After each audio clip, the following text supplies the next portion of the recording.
हरिः ओम श्री गुरुभ्यो नमः. सर्व साधकांना माझा विनम्र नमस्कार.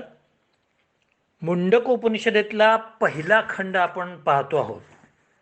आपण काल या ब्रह्मांडाचा विस्तार परमेश्वराकडून कसा झालेला आहे त्याच्याबद्दलची 3 उदाहरणं ही शौनक ऋषींना कशी दिलेली आहेत. आणि मग आता पुढं शौनक ऋषींच्या प्रश्नाचं सविस्तर विवेचन हे गुरु असलेले अथर्वा कसे करतायत हे आपण बघूया. अथर्वा ऋषी पुढे सांगतायत, तपसा चियते ब्रह्म ततोन्नम अभिजायते अन्नात प्राणो मनः सत्यम लोकः कर्मसु चामृतम. अथर्वा ऋषी शौनक ऋषींना पुढे सांगतायत, ब्रह्मा तपसा चियते, परब्रह्म संकल्प स्वरूप तपामुळे उपचय प्राप्त करून घेतो, म्हणजे वृद्धी प्राप्त करून घेतो. ततः अन्नम अभिजयते, त्याच्यापासून अन्नाची उत्पत्ती होते. अन्नात प्राणः मनः सत्यम लोकः च कर्मसु अमृतम. अन्नापासून काय काय निर्माण होतं? अन्नापासून क्रमशः प्राण, मन, सत्य म्हणजे पंचमहाभूत, लोक सर्व प्रकारचे लोक, आणि कर्म, आणि कर्मापासून निर्माण होणारे सुख दुःख रूप फल ही सुद्धा अन्नापासून निर्माण होतात. आता याचं थोडंसं स्पष्टीकरण करूया. परब्रह्मानी जेव्हा जगताची रचना करायचा काळ आला, जेव्हा त्यांना रचना करावीशी वाटली, त्यावेळेला त्याने असा संकल्प केला की या सृष्टीतल्या प्राणीमात्रांना अन्नाची व्यवस्था अगोदर केली पाहिजे. कारण जीव उत्पन्न झाल्यानंतर त्याचं उदरभरण व्हायला पाहिजे, त्याची वाढ व्हायला पाहिजे, तर अन्नाची व्यवस्था अगोदर केली पाहिजे. मग त्यांनी आपल्या तपाने अन्नाची निर्मिती केली. मग सगळ्या प्राण्यांच्या उत्पत्ती आणि वृद्धीसाठी अन्नाची उत्पत्ती झाल्यानंतर या अन्नापासून क्रमशः प्राण, मन, पंचमहाभूत, त्यांचं निवासस्थान, वेगवेगळी कर्म आणि त्या कर्मापासून निर्माण होणारे सुखदुःख रूप फल हे सगळं निर्माण होतं आहे. या गोष्टीचा थोडासा खुलासा मला करायचा आहे या ठिकाणी. असं आहे बघा, मनुष्य प्राणी किंवा इतर सगळे 84 लक्ष योनी प्राण्यांची निर्मिती केल्यानंतर ब्रह्मदेवाने आपल्या तपस्येच्या वृद्धीच्या सहाय्याने, म्हणजे अधिक तपस्या करून अन्नाची निर्मिती केली. मग मनुष्याचा प्राण टिकवून ठेवणारं काय आहे? अन्न आहे. खाल्लं नाही तर मनुष्याचे प्राण राहणार नाहीत. 1-2 दिवस 3 दिवस उपास करेल तो, नंतर तो क्षीण होऊन जाईल आणि नष्ट होऊन जाईल. त्यानंतर मनाची निर्मिती केली. म्हणजे कसं? अन्नापासून मनाची निर्मिती कशी होते? तर जो जशा प्रकारचा आहार घेतो तशी त्याची मनोवृत्ती बनते. म्हणून अन्नापासून मन तयार झालं. भगवद्गीतेमध्ये सात्विक आहार, राजस आहार आणि तामस आहार कशाला म्हणतात हे सांगितलेलं आहे. जो ताजा असतो, स्वच्छ असतो, त्याच्यामध्ये तुपाचं प्रमाण असतं, योग्य मात्रेमध्ये घेतलेला आहार तो सात्विक असतो. राजस आहार तिखट, ज्याला स्पायसी म्हणतो आपण, मसालेदार, रुचकर, तळलेला असा असतो. आणि तामस आहार हा वृक्ष, शिळा, वास येणारा अशा प्रकारचा असतो. आणि मग या प्रकारचा आहार सेवन केल्यानंतर माणसाची मानसिकता तशीच होते. सतत मांसाहार करणारा मनुष्य हाही मनाच्या दृष्टीने थोडा हिंसक बनायला लागतो. त्याच्यामध्ये दयेचा अंश कमी असू शकतो. अन्नापासून आकाशादी पंचमहाभूत बनलेली आहेत असंही त्यांनी सांगितलेले आहे. कारण मुळात आहार हाच पंचमहाभौतिक आहे. पृथ्वी, आप, तेज, वायू, आकाश यापासूनच आहार निर्माण झालेला आहे. आणि मग अन्नापासून पंचमहाभूत होतात याचा अर्थ काय होतो? शरीरामधले जे पंचमहाभौतिक घटक आहेत, तुम्हाला मी मागं सांगितलेलं आहे की शरीर हे पंचमहाभूतापासून बनलेलं आहे आणि प्रत्येक महाभूतापासून काही काही अवयव हे शरीरातले बनलेले आहेत. अन्न खाल्ल्यामुळं ते पंचमहाभूतात्मक अवयव ते सुद्धा वाढतात. अशा रीतीने अन्नाची आणि पंचमहाभूतांची या ठिकाणी संबंध गती कशा प्रकारची आहे हे आपल्याला कळतं. त्यांचं निवासस्थान अन्नामुळं बनतं. म्हणजे कसं? तर जे पशुपक्षी असतात त्यांच्यासाठी झोपड्या, झावळ्याने नारळाच्या झावळ्या बांधून, कडबा आहेत असे काहीतरी काटक्या वगैरे घालून त्यांची निवासस्थानक तयार केली जातात. आपण सुद्धा लाकूड वापरतो इमारतीसाठी. त्यानंतर भिन्न भिन्न कर्म बनतात म्हणे. म्हणजे कसं? तर आहार घेतल्यानंतर जी मानसिकता होते तयार, ती मानसिकता आपल्याला काही चांगलं किंवा वाईट कर्म करायला लावते. चांगला आहार घेतला, चांगली मानसिकता निर्माण होते, चांगलं कर्म निर्माण होतं. वाईट आहार घेतला तर मानसिकता वाईट होते, वाईट कर्म घडतं. म्हणून कर्म घडवणारा सुद्धा आहारच आहे, अन्नच आहे. आणि मग आता कर्म केल्यानंतर त्याचं फळ मिळणं तर क्रमप्राप्त आहे. तुम्ही कर्म केलं तर त्याचं फळ तुम्हाला मिळणारच. जसा न्यूटनचा लॉ आहे, to every action there is an equal and opposite reaction. Ball जेवढ्या जोरात भिंतीवर आपटावा तेवढ्या जोरात तो परत येतो. तसं तुमचं कर्म जर जितकं वाईट तितकं त्याचं वाईट फळ तुमच्याकडंच येतं परत. ते दुसरीकडे जात नाही. तुमचं कर्म तुम्हालाच भोगावं लागणार आहे. हे त्रिकालाबाधित सत्य आहे. तुम्ही चांगलं कर्म केलं तर त्याचं चांगलं फळही मिळणार आहे. म्हणजे शेवटी काय? तर अन्नापासूनच हे सगळं आहे. प्राण, मन, पंचमहाभूत, प्राण्यांचं निवासस्थान, त्यांचं कर्म आणि त्या कर्मापासून मिळणारं फल. किती सूक्ष्म विचार अन्नाबद्दल केलेला आहे पहा. म्हणून आता जंक फूड खाऊ नका, फास्ट फूड खाऊ नका. तुमची मनोवृत्ती तशीच होणार आहे. बेफिकीर आणि चैनी वृत्ती होणार आहे. शेवटी शेवटच्या 9व्या मंत्रामध्ये शौनक ऋषींना अथर्वा ऋषी सांगतायत, परमेश्वराचा महिमा सांगतायत. या सर्वज्ञाः सर्वविद्यस्य ज्ञानमयं तपः तस्माद् ब्रह्म नाम रूपमन्नं च जायते. यः सर्वज्ञः सर्वविद. जो सर्व जाणणारा आहे, सगळ्यांना जाणणारा आहे. यस्य ज्ञानमयं तप, ज्याचं ज्ञानमय तप आहे. तस्मात एतद ब्रह्मा, त्या ईश्वराला विराट स्वरूप जोग असं नाव आहे.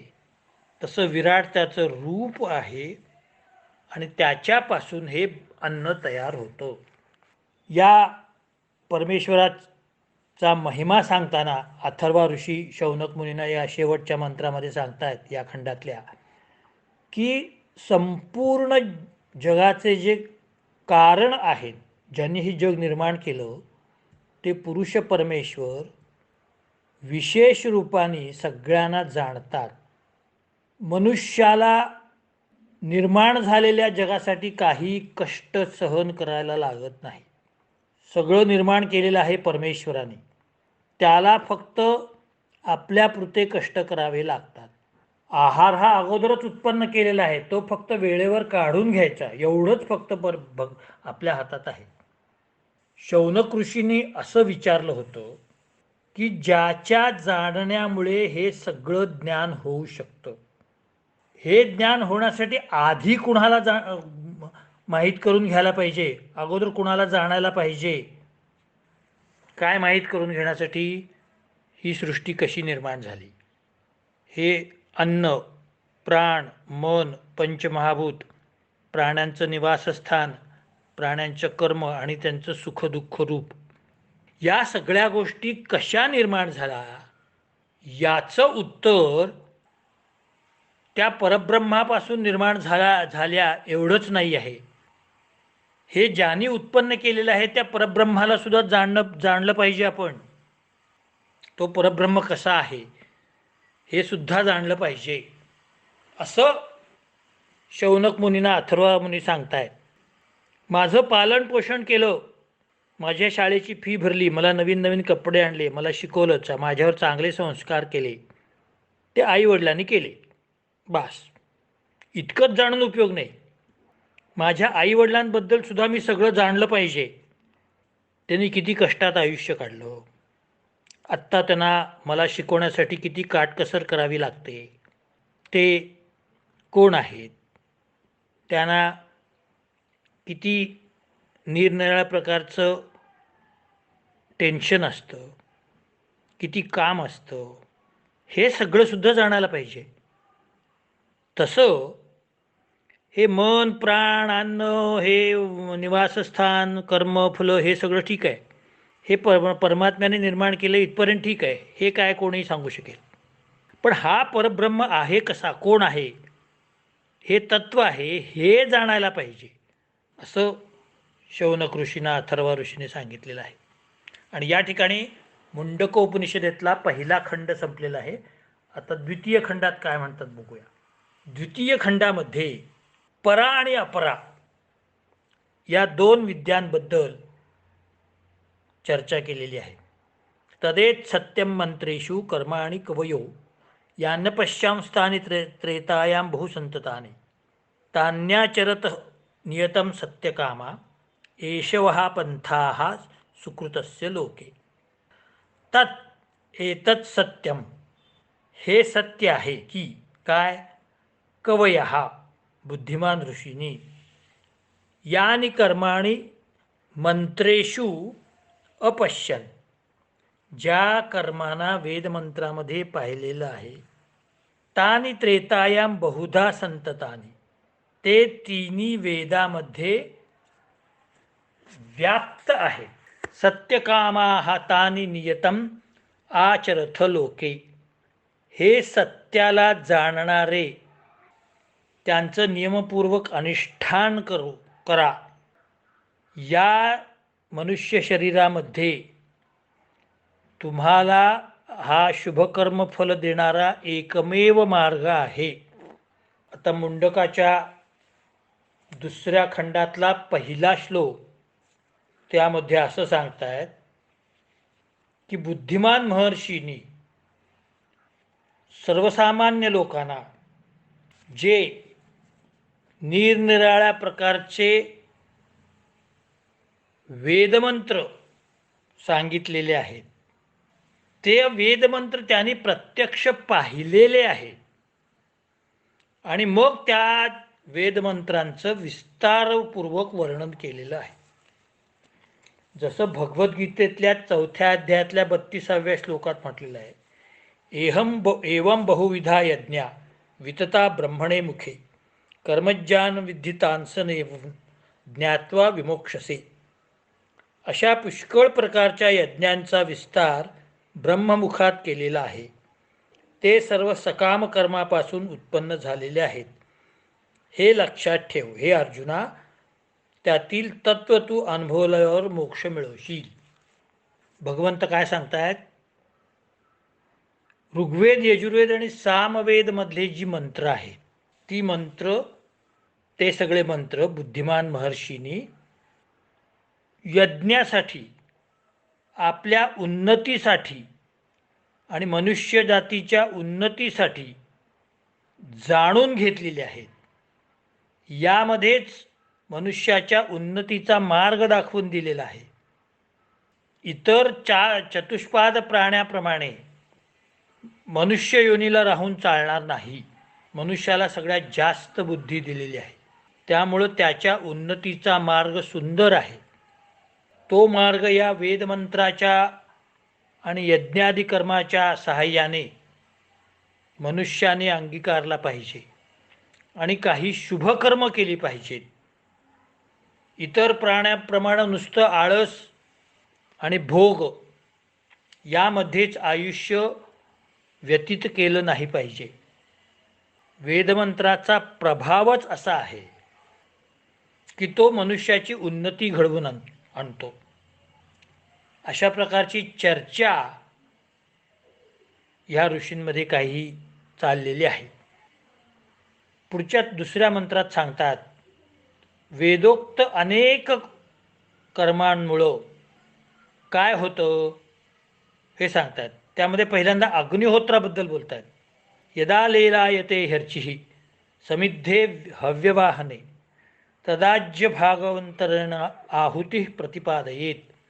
यदा ही हव्यवाहने समिद्धे, ज्यावेळी हवन करणाऱ्या देवतांजवळ पोचणारी अग्नी ही प्रदीप्त होते. अग्नी ही वरच्या बाजूला जाते, म्हणजे देवतांच्या दिशेला जाते. अर्च ही ज्वाला, लीलायते, ह्या ज्वाळा प्रज्वलित होतात. त्यावेळेला आज्यभागो अंतरेण, अग्नीच्या टोकाच्या मधला भाग, आहुती ही निराळ्या आहुतीला प्रज्वलित करण्यासाठी काही गोष्टी अग्नीमध्ये घालाव्या लागतात. आता अग्निहोत्र कर्म कसं करायचं ते सांगतात. वेदांची प्रधान संख्या ऋग्वेद, यजुर्वेद आणि सामवेद आहे. अथर्ववेदाला सुद्धा चौथा वेद त्यांनी मानलेला आहेच. परंतु यजुर्वेदाच्या अनुसार अग्निहोत्रामध्ये वेगवेगळ्या आहुती सांगितलेल्या आहेत. अग्नये स्वाहा, सोमाय स्वाहा असं म्हणून आहुती देऊन निरनिराळ्या देवतांना आवाहन केलेलं आहे. आहुती या शब्दाचा अर्थ आवाहन करणे असा आहे. भागवतामध्ये आपण बघितले, देवहूती म्हणून मनु, स्वयंभू मनुची कन्या आहे. देवान आहूयती इति देवाहुती, म्हणजे देवांना आवाहन करणारी जी आहे ती. तसं यज्ञामध्ये आपण जी घालतो आहुती, त्या आहुती या शब्दाचा अर्थच असा आहे की देवांना आवाहन करणे, देवांना बोलावणे. यज्ञाच्या ठिकाणी आपण या असं बोलवणे. मग ते कसं बोलवायचं, तर वेदीमध्ये अग्नी पेटवल्यानंतर, वेदी म्हणजे जी चौकट असते, कुंड असते, त्याला वेदी म्हणतात. जो खड्डा करून त्याच्या भोवती जे चौकोनी छोटीसं भिंत बांधलेली असते त्याला म्हणायचं वेदी. तर ह्या चौकोनी वेदीमध्ये अग्नी प्रज्वलित केला जातो. पूर्वीच्या काळी मंत्रांनी करायचे, अजूनही मंत्रांनी अग्नी उत्पन्न करणारे काही लोक आहेत. मग त्यांचं म्हणणं असं आहे की देवतांपर्यंत हा अग्नी गेला पाहिजे वरच्या बाजूला, म्हणून तो अग्नी प्रज्वलित करण्यासाठी सारखं काहीतरी त्याच्यामध्ये आहुती टाकली पाहिजे. आणि ही आहुती कशी टाकायची आहे, तर त्या अग्नीच्या मध्यभागी टाकायची आहे. वर टाकायची नाही, वरून टाकायची नाही. तुम्ही बघा, यज्ञाचं कधी चित्र बघितलं असेल किंवा कुठं होम वगैरे बघितलं असेल तर मधल्या भागामध्ये आहुती टाकतात. टोकाला वर उभारून टाकत नाहीत किंवा अगदी बेसला टाकत नाहीत, मध्ये टाकतात. ह्याचं कारण काय, की अग्नी चांगल्या प्रकारे प्रज्वलित झाल्यानंतरच अग्निहोत्र करायचं आहे, असं या अग्निहोत्राचं महत्त्व आहे. म्हणजे अग्निहोत्रामध्ये काय काय करायचं असतं, एक वेदी तयार करायची असते. त्या 4 वेदीचे 4 म्हणजे 4 वेद असतात. त्याच्यामध्ये अग्नी असतो, तो अग्नी वर जातो, त्याच्यामध्ये निरनिराळ्या समिधा किंवा आहुती टाकतात. त्या आहुती मध्यभागी टाकायच्या असतात आणि तो अग्नी उंचपर्यंत प्रज्वलित झाला पाहिजे, ही काळजी घ्यावी लागते. याला अग्निहोत्र म्हणतात. आणि नित्य अग्निहोत्र करणाऱ्या मनुष्याने काय काय करायला पाहिजे, यस्याग्निहोत्रम आदर्श पौर्णिमा असो मचा चतुर्मास्य अग्रणाय पृथ्वीवर्जितम आहुतम वैश्वदेवं विधिना हुताः मासस समाप्तम तस्य लोकान हिनस्ति. यस्य अग्निहोत्रम, ज्याचं अग्निहोत्र, अदर्शम अपौर्णिमासम, दर्शनात्मक यज्ञास पासून रहित असते, पौर्णमास नामक यज्ञापासून रहित आहे, अचातुर्मासस्य चातुर्मास नामक अग्नीपासून वेगळा आहे, अनग्रयाण अग्रयण कर्माहून रहित आहे, म्हणजे ज्याच्यामध्ये दर्श नामक यज्ञ नाही, पौर्णिमास नामक यज्ञ नाही, चातुर्मास नामक यज्ञ नाही, आग्रयण कर्मापासून तो वेगळा आहे, ज्याच्यामध्ये अतिथी सत्कार नाही, योग्य वेळी आहुती दिली जात नाही, वैश्वदेव केला जात नाही, विधिपूर्वक तो अग्निहोत्र केलं जात नाही, असप्तमान 7 पुण्य लोकांचा तो नाश करतो, अशा प्रकारचा अग्नी. म्हणजे अग्निहोत्र करत असताना कोणती काळजी घेतली पाहिजे ते आपण लक्षात घेतलं पाहिजे. अग्निहोत्र करणाऱ्या माणसाने दर्श आणि पौर्णिमा या दिवशी अग्निहोत्र केलं पाहिजे. चातुर्मासामध्ये 4ही महिने अग्निहोत्र केलं पाहिजे. शरद आणि वसंत ऋतूमध्ये अग्निहोत्र केलं पाहिजे. ज्या ठिकाणी अग्निहोत्र करतो तिथं अतिथींचा सत्कार केला पाहिजे. योग्य वेळी आणि शास्त्रविधीच्या नुसार हवन केलं पाहिजे. वैश्वदेव हा जो प्रकार आहे, म्हणजे आपल्या जाठराग्नीला तृप्त करणारा आणि प्रदीप्त करणारा असा अग्निहोत्रचा केला पाहिजे. तर मनुष्याला 7 जन्माचं पाप भोगावं लागणार नाही. याच्या विरुद्ध जर त्यांनी केलं तर त्याला पाप भोगावं लागेल.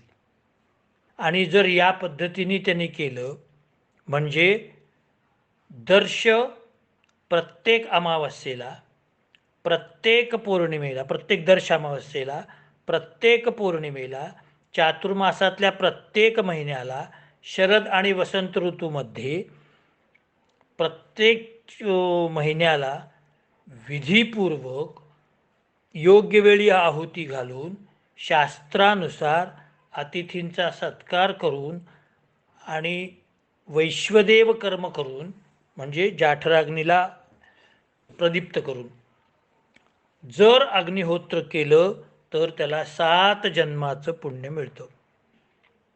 नाहीतर 7 जन्माचं पाप त्याला फेडावं लागतं, असं मुंडक उपनिषदातल्या 2ऱ्या खंडातल्या 3ऱ्या मंत्रामध्ये म्हणलेलं आहे. या ठिकाणी हा मंत्र संपलेला आहे. मी आता इथंच थांबतो. हरिओम. सगळ्या साधक श्रोत्यांना माझी नम्र विनंती आहे की कृपया आपण हे यूट्यूबवरती हे जे उपनिषद परिचय आलेला आहे ते सबस्क्राईब करावं, एवढी माझी कळकळीची विनंती आहे. हरिओम.